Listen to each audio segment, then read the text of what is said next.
back. Excuse the puffiness and possible slurring. I had to get a cap put on today and it still hurts a lot.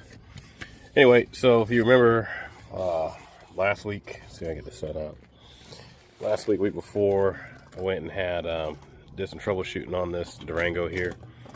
Ordered a timing kit for the car in hopes that when I pull it apart, that's the issue that I have. So this is the Blackbird Performance Kit. It comes with these sweet stickers.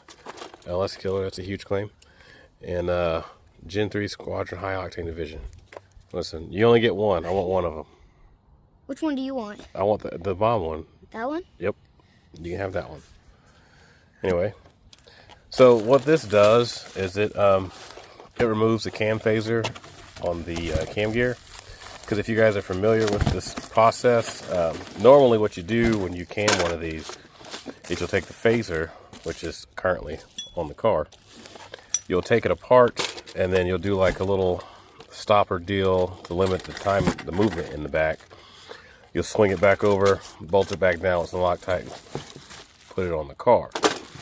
So what I wanted to do is, if in fact there wasn't a chance that the timing chain, the tensioner, which there's one here, this one's I'm not really too particularly fond of, I'll go over it in a second, but a tensioner, it would go on the car like so.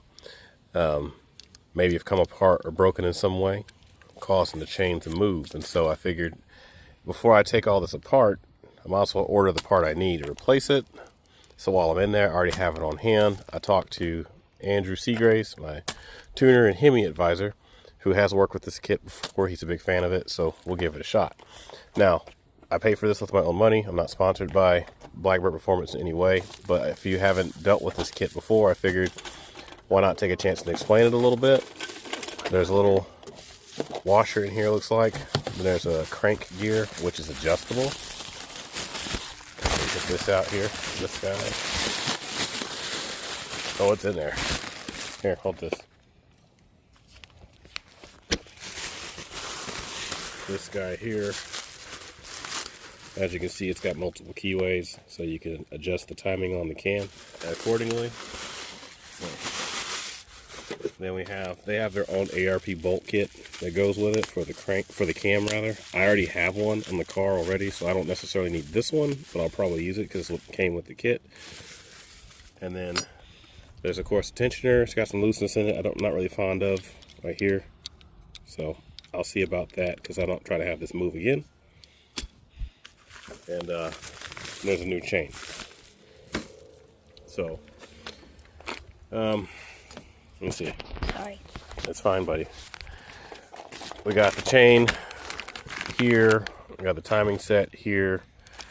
Then we have, you know, like I said, it's like a shim or something here. I didn't see any instructions, but I haven't dug all the way in here. It's pretty self-explanatory if I had to guess. And this sweet anti-LS sticker, which, ironically enough, I have eventually two LS cars. So the fact that I got this sticker is pretty hilarious. But what we're going to do possibly this weekend, because the weather's on one and it doesn't know if it wants to be hot or cold, is go ahead and tear this apart, drain the fluids, pull the whole front end apart here. Pull all this apart. If you didn't know, all of this comes off of the Durango. This whole upper radiator support unbolts and it comes all the way out. And if you do that, you can access the front of the engine here pretty much like as easy as it gets.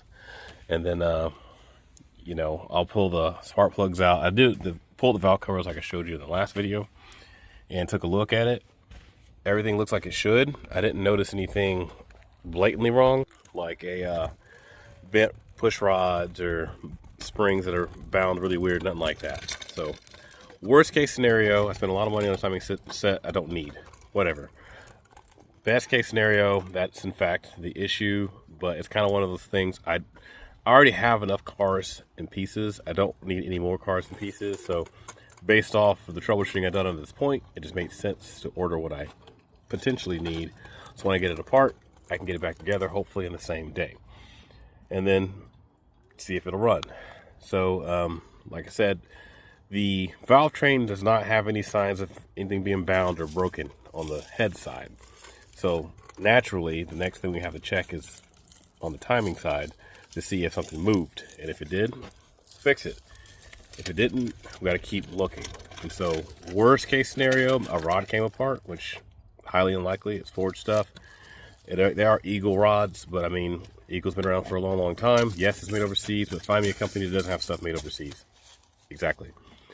So I'm not super worried about that either. But be that as it may, we're just going to figure it out and go from there.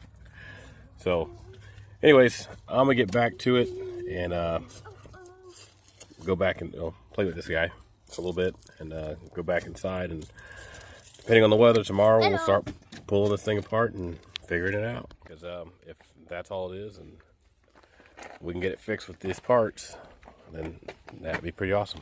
So anyways, thanks for watching.